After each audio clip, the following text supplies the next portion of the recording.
everyone. Welcome back to Event About It, the Dynamic Dialogue After Show. I'm your host, Megan Martin, and I am here this week with Anca Trifan. For anyone who doesn't know Anca, let's give you a quick refresher. She's a speaker, podcast host, and seasoned event professional with 20 years of experience in AV production, AI integration, event technology, strategy. She also hosts her own podcast. We'll be sure to link over to that, Events Demystified, where she explores AI, event tech, and industry trends. She's also the senior manager at strategic partnerships, event technology, and AI at Meetings and Incentive Worldwide.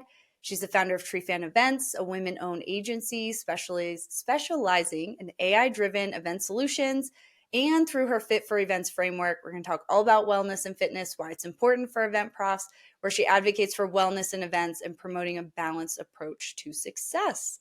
So first thing I kind of want to dig into is you founded your own woman-owned production company, which, as we know, there's not a lot of those in the space to begin with. Trifan Events, producing live hybrid events, also producing podcasts. We talked about Return on Wellness, which is an amazing podcast you produce with David Stevens as the host, plus your own Events Demystified.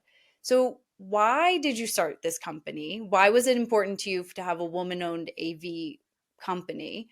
And what are some of the strategies that you kind of used as you were building this? Because obviously that's unique. Not everybody wants to trust a woman in AV. So how did you combat some of that? That's a great question. First off, thank you for the introduction. I was like, I need to run that through ChatGPT, make it a little more concise. Well, you're so accomplished. I wanted to It's cover a mouthful. everything. I know, but you can't miss anything. There's so many good nuggets in there and you do so much. So we want to cover it. That's what happens when you're, 20 something years in events and you've done a lot of things. Absolutely.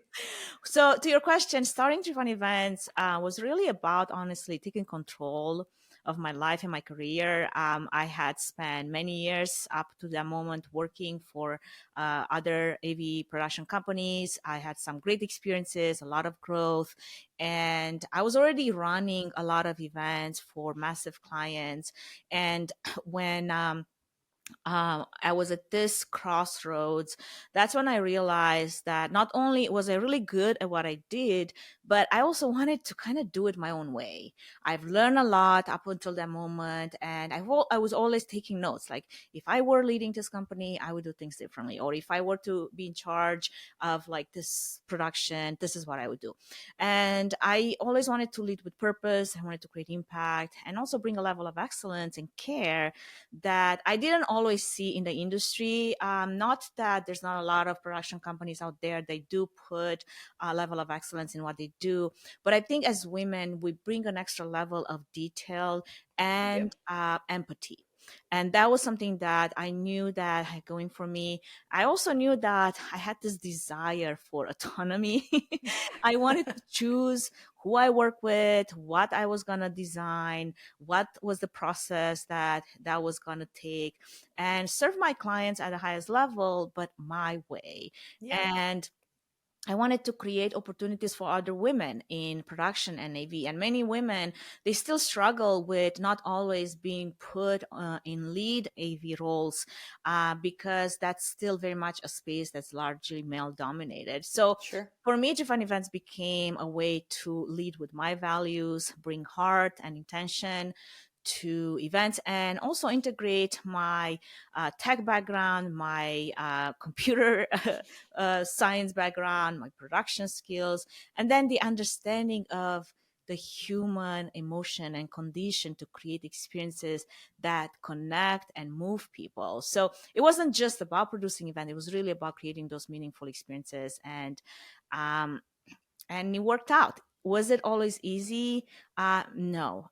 Is this industry still struggling with giving women a chance? I think we come a very long ways, but it wasn't always the case. And I hope that through a lot of the things that I've done, a lot of the advocating that I've done, a lot of the big mouthing that I've done as well. Hey, the uh, squeaky wheel gets the grease, right? that's right. That will hopefully make life easier for many other women that will decide to lead their own production houses and lead teams in this direction and make their own impact in their own way. I love that. And I think we talked in the Event About It podcast a little bit about why you went to South by Southwest this year and your attendance there. But I think one thing we didn't talk about was you were there to actually speak on this very topic. So give us a little hint about what your session was about. It was amazing to honestly. I had two roles. One, I connected with, I was mentoring on the event technology AI track, innovation track. And I got to have quite a few young, out of college women that connected with my story come and talk to me and telling like how that impacted them and how they wanted to learn more and connect with me and find ways in which I can mentor them outside of South by. So we exchange information. I was able to That's share with amazing. them the things that I've learned and the things that I saw there was opportunity for them to keep. I mean, some of those women, they're like really smart with, graduate degrees in data analytics and AI machine learning and creative like feature movie producers, future feature movie producers. So it was very, very good to have, the opportunity to um, open their mind to what's possible and encourage them to keep going on this road. And then the session was mostly about technology, AI innovation, and it was more of a private at one of the houses. There's a lot of houses, like there was like the Northwest house, and there was the Costa Rica house, and there's like a lot of houses, which was basically larger outside of the meetups that South Y was putting. It was by invite only, so it was kind of like a more of a private VIP-ish experience where you had different stages with different speakers talk on different topics, It's and amazing. that happened throughout the whole South by experience. So that was That's really mostly like cool. sharing the experience as a woman in this new field, and again, a lot of that sharing that was had from a lot of those activations and sessions that I've gone to, it was learning, like being able to learn peer-to-peer learning, like don't do this. This is what I've learned through this experience. Kind of like this event about it premise, Yeah, this is what happened when that one event happened, and what I would do different now in hindsight, and for what sure. would be some of the steps that could have taken to avoid such situation. What advice would you give, let's think to maybe some of the women you were mentoring at South by and will continue to? I actually love that you guys are extending that beyond the show. If they were starting their own business, how could they leverage networking and going to events? Is that an important strategy for them to grow a production business if they wanted to start one on their own, or even just getting Mm. deeper, more jobs in the market? Like, how would they leverage events to grow their career? That is such a great question. And I think everyone might have to explore their own journey. Personally, for me, I think the smartest thing I ever did to grow my agency was actually launching my podcast, because it opened so many doors and so many opportunities, not just to contacts that I would have never had access to, but even being known as and establishing myself as a thought leader. Right. And I knew from the beginning that building a brand wasn't just about what I did, it was about how people experience me and my voice. So that's basically what the podcast did. It became this platform to share expertise, to have real conversations, and talk about behind the scenes of events and AV in ways that clients and partners really connected with. So for me, that was my way to not just interview and have conversations and network per se, on air with people. And before, you have some amazing conversation with people even before you Yeah, go on air, of course. and but also educate the market, give value first, and show up as a trusted voice in the industry. And actually, that was one piece of advice that I gave to one of the young girls, that she is really trying to establish herself as the movie producer that we talked about. And we know how hard that is in today's age, in the super fast content, short form content, to create Yes. anything of value that is not 9 second long. I mean, it's the age of TikTok. Vine kind of started that, and TikTok is a thing for a reason. Exactly. So, I I told her, hey, if you have a lot of passion for this industry, and if there's a way in which you can actually launch your own podcast with sharing not just what your experiences as you're building this on this, you're building yourself on this path, but then bring in those amazing uh, producers that you admire, that you would like to be mentored by, but you might not have access to, and learn from them. Like having a conversation with someone on air, it's such an opportunity for learning. And even like through my podcast and some of the episodes that I've done, especially on AI, just in season 7, and this is several years, several seasons ago, and about 2.5 years ago when we started talking about AI. I mean, some of the conversations like way above my pay grade, because we're talking about those scientists that were working in machine learning and trying to get to the version of Gen AI that we are now for, Sure. NLP to get to where it is, and the paradigm that had to switch. And all of those conversations just gave me such a depth of understanding of this one topic that I was already curious about and wanting to learn more about, right? So that was one of the advice that I gave. Now, in general, I always say, have jokingly, but with a little truth to it. Don't just start a company unless you're ready to work harder than you've ever worked before. I mean, to this Breach. day, I still work 12, 14 hours a day. And I have a full-time job. I already have a part-time job, and I'm already doing some other part-time jobs on the side. But like my day never ends, and sometimes that turns into a Saturday and a Sunday.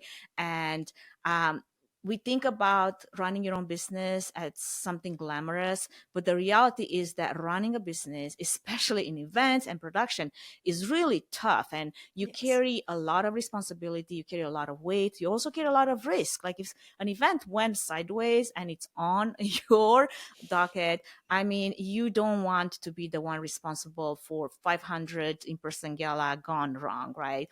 Um, Exactly. there's also dry seasons when nothing is coming in and you still have to keep showing up and you still have to work in advance, months in advance. So I guess my advice is don't jump into it unless you really have a solid pipeline and a safety net. And that could be emotional, financial, uh, all sorts of ways in which you can build a safety net, having clients already lined up for you, or a clear strategy of how you're going to find them. Because not only that are you working in the business, you're working the business. So you're like Correct. constantly doing multiple things. You wear so many different hats.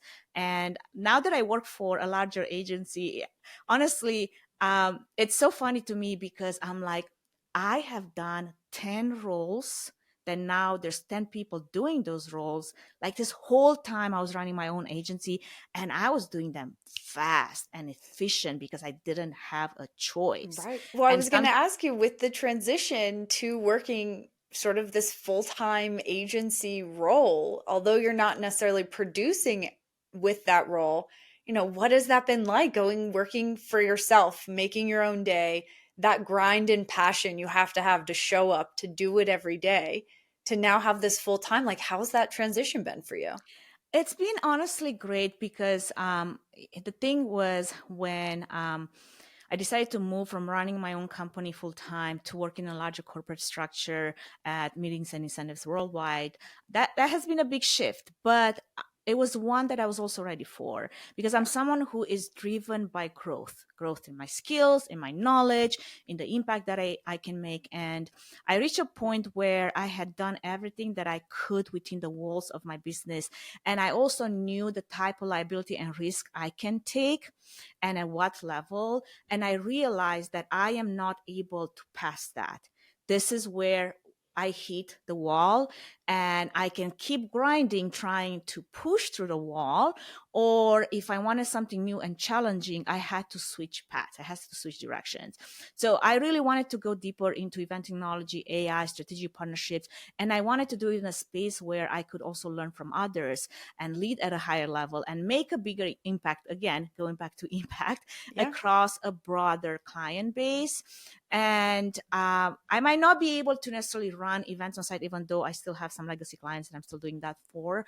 I think the biggest thing for me is to dive deeper into tech solutions, partnerships. I do a lot of AI talking, a lot of workshops, a lot of internal AI education as well, and that keeps me excited and so busy. I'm So sure.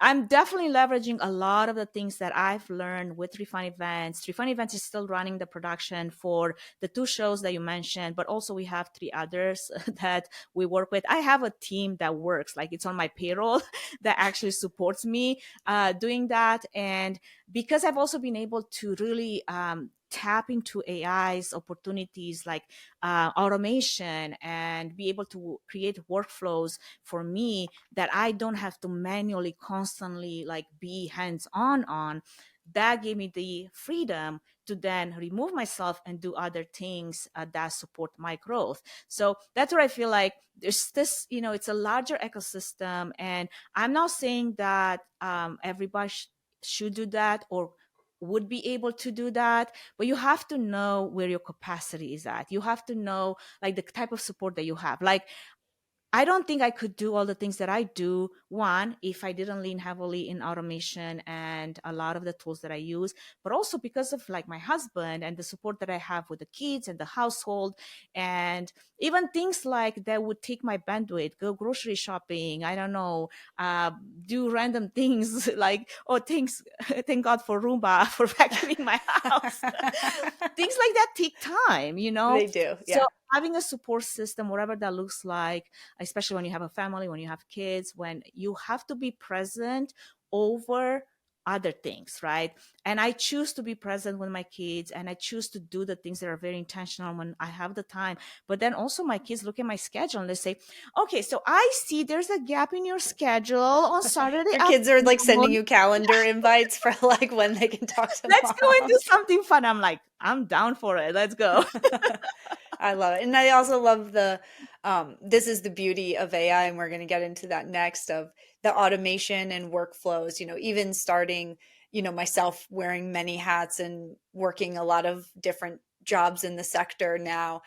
Kind of the reverse of you is worked full time for a long time, kind of dipping my toes a little bit in entrepreneurial life going into 25 while still having a full-time job and being, really honest in the firewalls that I've put up to keep everything, ethical and kosher and all of that. There's workflows intentionally set up for this podcast, and also knowing when it's time to bring in help. And so, Yes. there's an episode coming out around the same time as this one with the producer of the show, Rachel, and the amount of work she does to take off my Yeah. plate so that I can balance everything. And, even little things like hiring a housekeeper because I don't Yeah. like cleaning the bathroom. I don't like doing the vacuuming, and neither I'm does my right there with partner. you. So, like, we get a housekeeper and do all the things Yeah. to like offload some of that, Yeah. because ROI isn't always just on return on financial investment, it's also return on your time. And Yes. where do I want to spend my time? It's not on a weekend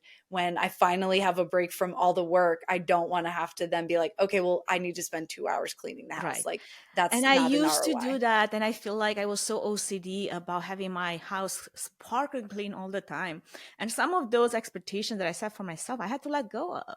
Yeah. Like, what world do we live in? Like, who am I waiting to just come into the house at any given time without actually a heads up for me to have this house constantly clean? So now, if the kids want to turn the living room into a Lego nightmare, I let them. Yeah. I mean, and even if people do come over, I'll be like, judge me all you want. I don't care. Like, this is just my house. And I don't even have kids. And it's just probably not that clean. Okay, shifting gears a little bit. Let's talk a little bit about AI. It's everyone's talking about it. It's very good.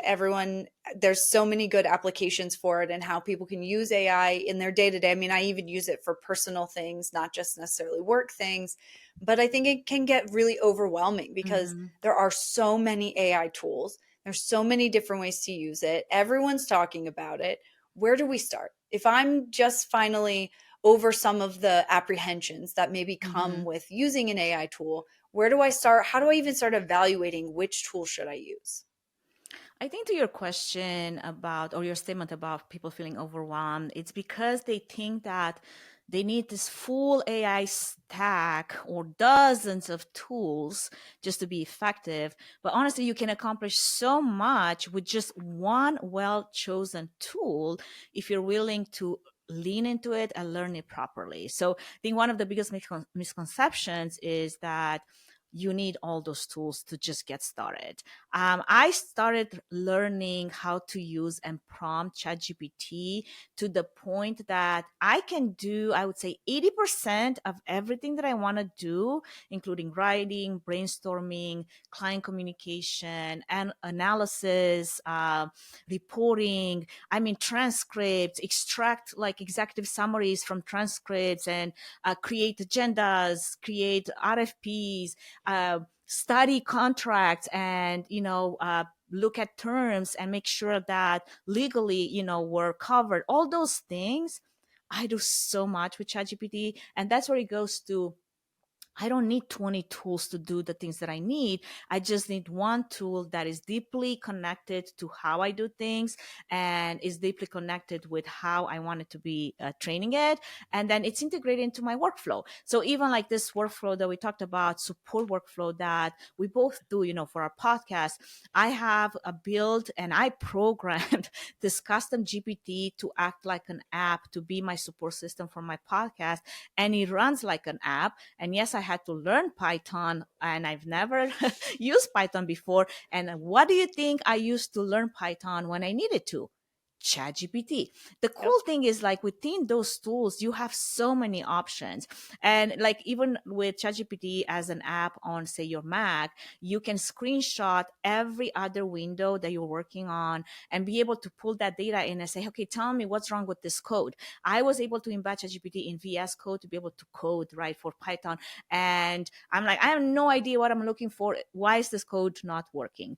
And that's like the process of learning and making sure that whatever it is that you do in your workflow, you really map that and then use the tool that you're most, I guess, connected to. Some people say, I have an affinity for Gemini. Others might say, well, I've used Claude the longest. Or others will say, well, I think Perplexity is the best tool for me because that's the type of work that I do. And others will be like, I can only use Copilot because I'm within, the Microsoft Enterprise umbrella, and that's the only approved tool in our AI tech stack. There's so much to be done, and that's why I constantly say, I can't tell you how important it is to just start with your own workflow. Look at the tasks that are taking you most of the time. Where are you bogged down?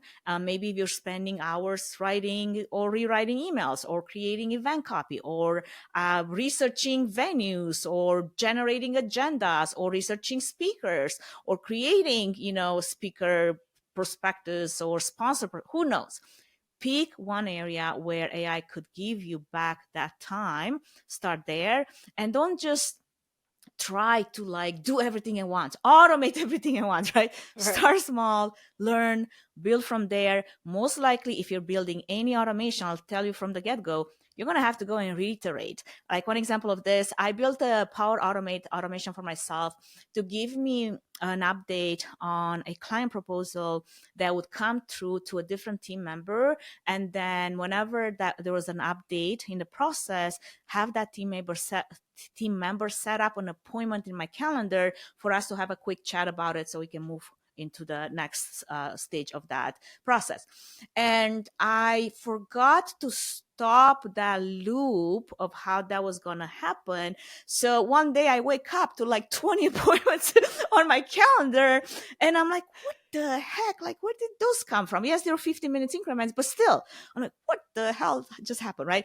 So then I go back and I'm looking, I'm like, oh God, it's my automation like running rampant and putting all these calendar updates to the point they're like, my boss is like, you're really busy. I was trying to get like some time with you, and like I couldn't find anything on your calendar. I'm like, no surprise. Be like, chatbot took over. We've got to fix the automation. That's right. So you're always going to have to go back to reiterate and then proof check it to make sure that it does what's supposed to. That's where I say AI is like a partner. It's not a replacement, because if I were to let AI run rampant, I don't know what would happen with, say, my automation for LinkedIn, for the content on LinkedIn, or who knows, like Facebook, Instagram, all of that. Who knows what I would start posting like randomly, and people like, what happened? Be like, I got hacked by my own bot. That's It took right. over. The own bot Setting I all these trained. appointments in my calendar, It's like showing up for sending me appointments you places that don't go even have. nowhere. Yeah, appointments that don't exist. Exactly. I mean, if you want I, to look busy, that could be a strategy. there's all kinds of tech out there to always keep your teams on green so that even if you're not working, your bosses think you're working. So maybe that's the key. Like every 20 minutes, you have an I just automation that gave you a puts a tip. meeting on. Yeah. If you want your boss to think you're super busy, train your bot to put meetings on your calendar. That's right. Just make No, sure I that it think does it between 8 and 5 p.m. so it's not like outside of your work hours. I mean, pro tip right there. I mean, I think that's a great place to start. And that's kind of where I started dipping my toe into the AI world is like, okay, what are some of the menial tasks that I need help with? And, getting this podcast together and putting those automations, it was like, okay, how do I set up an automation so as soon as the recording's done, it goes straight and sends a notification to our producer. As soon Right. as we have a release date for it, it adds all of the social media dates on the calendar, and then we can go back and add the content later, but at least it's added to the calendar and we know we need to do it. It automates to-do lists and tasks, and Yeah. so it just kind of helped all those things that I would mentally have to remember to do. And same with calendars, I use an AI bot to link all of my different work calendars to keep everything straight. It only took me ghosting someone one time because I forgot about a meeting, and I was like, nope, there has to be a solution for this because I don't ghost people. I was so embarrassed. I'll never forget it. Thank God it was a friend and he was very kind to me for ghosting him. But I was like, this can never happen again. There has to be a tool. And Yeah. thankfully, there are many AI calendar tools to help out. But I think to your point, it's finding some of those tasks that can be automated with an AI tool and just start really Yeah. learning, experimenting, trying, low risk Yeah. things to get comfortable with it. Absolutely. And for anyone that's wondering, okay, so what's that magical AI tool? Honestly, I do a lot of that I just mentioned in Notion. Asana has a lot of AI automation that I you can build for love Notion. yourself. I build so much in And I Notion. build a lot of databases, and a lot of my automations are actually built just because it integrates with so many different third Yeah. party apps and tools. And you can start right there, right? So you don't need some kind of expensive tool. And for the longest time, honestly, I use Notion as a free tool until I Yeah. started, I'm like, okay, now I am expanding into automation, and I need to pay for the pro version because I can't do that with the free version. But there's a lot of things that you can do even within the scope of that, and so many other tools. Like I said, I barely touched the surface on what you could use for what. um, Another one that I think it's worth mentioning, especially if you are dealing with a lot of documents and you're interacting with a lot of speakers and a lot of data that you are wanting to converse with. I lean heavily on Notebook LM, I and love I would Notebook upload LM. so many reports and then create insights and executive summaries that then I can take, to my team, or just compare things. And the best part of that, like, you can even have like a podcast I generated off of that. I I had a literally built my social media plan in Notebook LM. See, Yeah. exactly. I actually I have this mini season on my podcast called AI Talks, and it's based on content that I'm recycling right now. Like, I've written a lot of blogs over the course of my lifetime, and I do have the copy of all of those. So now what I do with that, like, up until this moment, I mean, you put it somewhere on a blog, on a website, and you don't even know who's watching. I mean, sure, you have analytics, you can go back, but for the most part, if it's like from years back, nobody's going back to to Right. see that. So I'm reviving some of the older but very evergreen content about, AV best practices and technology and things like that that can still be reused. Running it to Notebook LM and creating mini AI episodes where I don't even have to be the host. I have the AI. But the coolest part of that is that now you can even interject as a guest with those two AI hosts and be like, wait a second. I actually came up with the concept in 2018 while I'm preparing for my TED talk. And they're like, oh, well, tell us more. It's like talking to a minion. Exactly. You lesser being, tell us, enlighten us. Sorry, I love it. And I think that's a good event prof, marketing, event marketer tip too, is go back. Like everybody loves a throwback. We all love to know, like, where was the world? Because, there's a lot of stuff coming, 5 years ago was when COVID hit. So like everyone's been kind of going back, and I've seen a lot of posts of like, where were you 5 years ago this Right. week? And Yeah. all the social posts coming out where like, oh, I thought I Oh was my leaving gosh, the you're office for right. 2 weeks and I never went back. And I think You're everyone so loves a good right. throwback to It's literally March 14, correct. 2000. That a lot of 2020, that a lot of things happen. I just made a connection. I'm Yes. like, what is all this post everybody's posting about? Like literally, I'm Yeah. like just not even thinking about it. I'm like, you're right.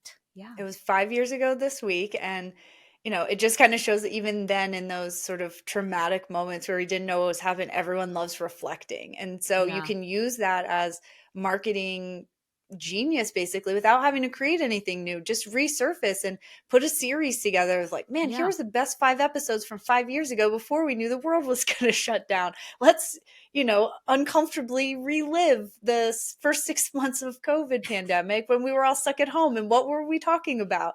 Is that still relevant? Yeah. Repurposing content is one of the easiest things to do with AI, and just looking at some Yeah. of that data and what was really popular, put it back up, give it a new little facelift, and you have just as much success reusing that as you are going through all the hoops of creating something brand new. Exactly. Throwback always. I love it. Yeah.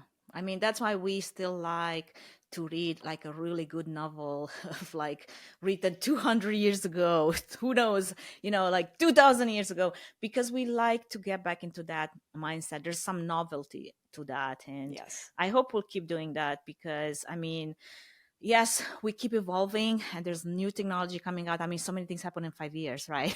Like just thinking So about it, I'm like, I much. can't believe that there's so much that just everything exploded in 5 years' time. Yeah. And where I was in 2020 and where I am now, they're two different planets. I mean, I'm a completely different human now than I was five Yeah, years ago, for sure. For sure. exactly. Well, that kind of segues in. Part of why I'm a different human these days is definitely leaning into my own fitness journey. Mm, And in addition to your AI passion, you have a lot of passion for fitness. Some people may not know this, but you're actually competitive fitness. Like you've been in many competitions. So definitely there on the internet, go look at Anca's Instagram. You'll be totally jealous. I'm always jealous. I remember after our IMEX session, some of my teammates came up and they were like, "Is she a bodybuilder? Like, why does that? What have you seen her arms?" I'm like, "Yes, I've seen her arms. We don't have to talk about it. Like, she looks amazing." But one of the things you talk a lot about, and I certainly hadn't heard about this until we kind of discussed a little bit, is biohacking. So, hmm. kind of give us the 101 of what is biohacking and why do planners need to pay attention to this? Totally. Well, let me first lean a little bit into how this whole started for me because I think it's a great segue from COVID because this is one of the most personal things that I opened up to share about because bodybuilding has really saved my life post COVID. And I'm serious about that. I've had such an emotional toll that I was going through of losing someone really close to me during the pandemic. And it wasn't just professionally, it was personally. And I found myself in a very, very dark place mentally and emotionally. And lifting became kind of like my form of therapy. Eventually, obviously, I also started with a real therapist, which I highly recommend. Five Hey, stars. therapies. People hate on therapy. It's amazing. I did it for Yeah, but many years. at first I had all the misconceptions of like, oh, I don't want to talk to a shrink. They're going to figure out that I'm broken and they're going to figure out that I have a lot of grief and trauma from years. Spoiler alert, we're all broken and Right. crazy and weird. Every single human on planet. It was the best decision I've made. But really, during that time, it was kind of like my form of therapy, my way of processing grief, stress. And it started giving me structure, discipline, and purpose when everything else, like including COVID felt so out of control. And the fact that I could have a say, I could have some level of control over my own physical transformation, where I became stronger and leaner, and more importantly, I became resilient, confident, and mentally sharp. That to me was the best outcome of that entire process, because fitness for me is leadership training. The discipline that I built under the barbell, it ended up then showing up in my business and in my life. And when I was hitting challenges at work, I knew how to keep pushing because I've already practiced that. And someone said, I think it was David that said on his podcast, bodybuilding and fitness and training hard is like getting yourself used to failing again and again. It's Because, finding the limit. You talked earlier and yeah, also in the Event About It podcast, like you have to know where that line is. Like how hard can you push yourself? And if you don't push yourself at all, you don't even know where yeah, it is. because in fitness, you constantly train to failure. You train to fail because that's the way you build resilience, and that's how muscle growth. Like you constantly have to push towards that. So that's how that ties into fitness, fit for events, my framework for event professionals. And I feel like this industry is already so stressful physically, mentally, emotionally, and you can't serve clients at the high level that we all desire to serve if you're constantly running on empty. So to your question, biohacking is really the small intentional changes that you can make that can create the biggest impact, the biggest results, whether that's optimizing sleep. Hello, if only I could do better to sleep 8 hours instead of 5 hours every single night. I swear to God, my brain is operating at a much faster speed, focus level, and no supplements, no medical intervention, the form of medicine or who knows what people take these days, will support that. It's sleep. It's as simple as that, right? Tracking macros to at least track your protein intake to know that you're not in a deficit. Weight training, strength training, especially as you get older and your muscle literally disintegrates as you get older unless you put some purpose behind it to keep at it, to get stronger, leaner, not leaner, I would say toner, but the purpose is to really build that muscle mass that supports. Peter Attia says something super interesting. That's why I really like his session I connected with. In your 40s, you have to start training for how you're going to operate when you're 70 and 80. So the training right now is, what is my life going to look like when I'm 70 and 80? And I have to start training for it now. So Yes. what type of steps do you have to take for yourself? So when you think of yourself, you're 70, 80, 90, 100, you can still operate at the level, at least close to the level that you are now, physically, mentally, emotionally. So for event professionals, especially for us women, biohacking is really a way to build capacity to thrive and not just survive, really. I certainly am resonating with this. I worked with a nutritionist most of the end of last year and this year. I just finally came to a realization that as much as I love food and I love to eat, I am not a good eater. I don't eat breakfast typically, at least then last year and previous years, I wasn't eating breakfast. It showed up on show site, whenever I was producing events, you're working, 15, 16, 17-hour days, barely sleeping, barely eating, and your brain doesn't function as well. And then add alcohol on top of that. You're at these receptions till God knows how late, pumped full of alcohol. And then you have to get up at 5 o'clock and do the yoga session or turn the lights on and be the first in and the last out. And it just wasn't sustainable for me anymore. So I started Yeah, working with a nutritionist and a hormone specialist as, approaching my 40s, as you said, we're got to get it right now to live the longevity. And yeah, it was eye opening to me to basically be told you're basically malnourished because yeah, I wasn't eating protein. I wasn't tracking it. The only meal I ate really consistently a day was dinner. And now paying attention to that and having a solid breakfast every day, eating a solid lunch, tracking how much water I'm drinking every yeah. day, tracking the protein. I show up so much better Yeah. in every aspect of my life now. My hair was thin and falling out, Hmm. and I'm a better version of myself because I started paying attention to those things, and I show up better to work. I show up better on site. I'm clearer, making better decisions, personally and Yeah. professionally, I think overall, um, because of doing some of those. Where I have struggled is with the travel, right? I'm great at home. Mm. I'm in a routine. I'm doing really well. Yeah. And then as soon as I get on the road and get out of my groove is where I kind of start falling off the wagon a little bit. As you travel almost every week, at least for the last couple months, speaking at all these shows, how do you find that you're keeping up when you're getting fed buffet food and Hmm. you don't necessarily have access to everything you do at home? How are you biohacking to keep that level up when you're traveling? First off, let me just give you some kudos for taking control over your life, and not just your life. I think the biggest misconception that we have is that modern medicine is going to save us. I don't care what's going to happen when I'm 60 or 80 or 90. By then, we'll have like all this medicine is going to save us. Modern medicine extends lifespan, but it fails a Yeah, health span. And if we want to stay strong and sharp, especially as I said, into the old age, um, protein, weight training, those are non-negotiable. And that to me is something that I want to give you kudos for, because I can talk about it, but I hope that it's not just, me talking about it. It's having the impact on those around me in my sphere of influence. And I hope I had a little bit of influence on you, of because course. I get those messages all the time in my DMs where people initially their first reaction is, especially when I post on LinkedIn, is, "You're so fit. I don't want to hear it. Here I am overweight." But then I know it gets to them because they Yeah, come back after that first reaction. And I get it. It's intimidating. That's okay. But after that reaction, they come and say, "You know what? I started working out. I started going to the gym. I started doing this and that."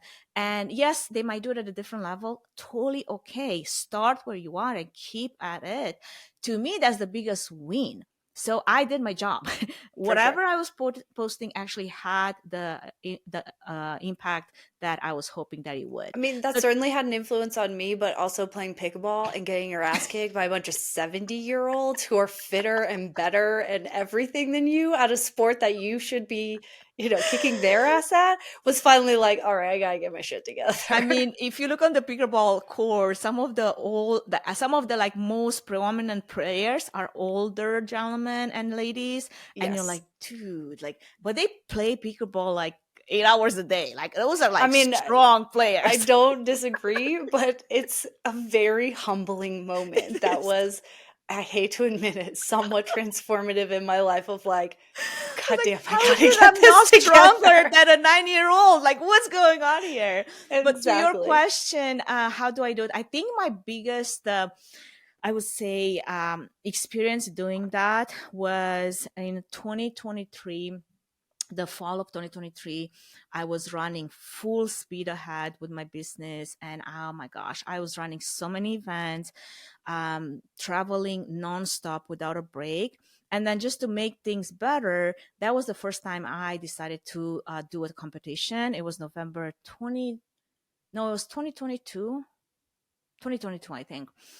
And yes, 2022. And to be in prep, and prep, if you're a bodybuilder, you have to understand, like, when you're bulking up and you're building muscle, you have the luxury to eat carbs the way you want it, to fill up on all the carbs. Yes, protein is always high, fat not always that much. For us women, it's important to have a good amount of fat just because of our hormones. So carb is the leverage that you have based on where you are in your season. If you're going to bulk up, carbs is like all the way up high. And carb is what makes you happy. I'm like, that's all the good food, all the I mean, give stuff me all is the carb. mashed potatoes all day, every day. Exactly. I mean, good quality carbs, right?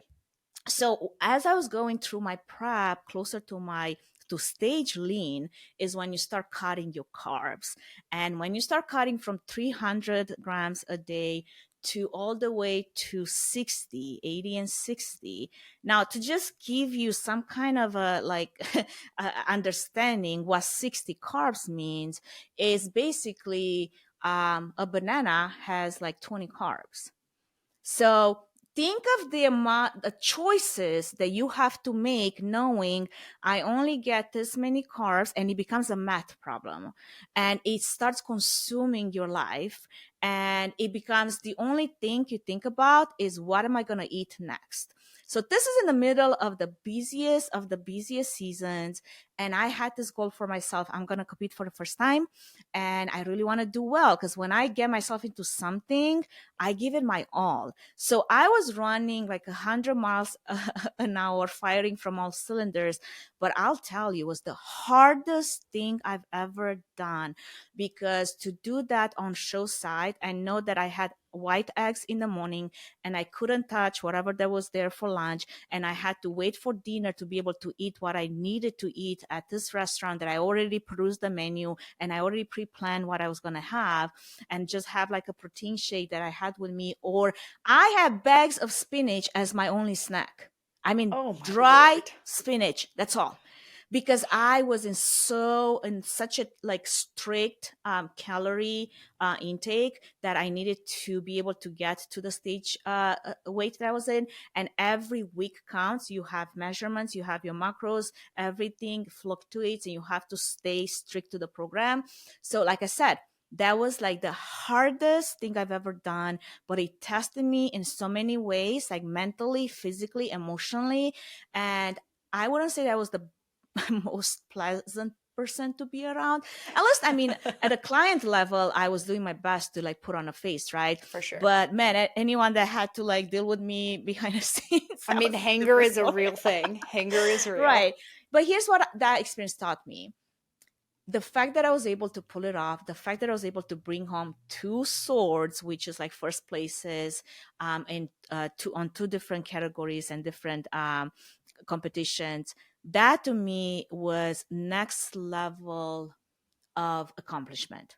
Like, even if you gave me the title of like president of I don't know what, this was more of an accomplishment to me, because I knew the kind of grit it took and the type of resilience that it took. And I knew how hard I worked at it. And from there, I figured, you know what? Nothing that could come my way could be harder than this. So I'm ready. Like, I'm prepared for it.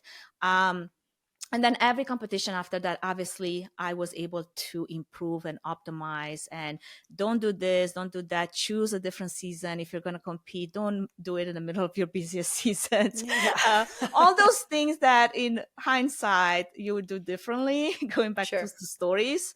um, but it definitely taught me so many good things. And it gave me a different level of understanding of where my limit is, and my capacity enlarged in so many different ways. So how do you do that if you're not at that competitive level, right?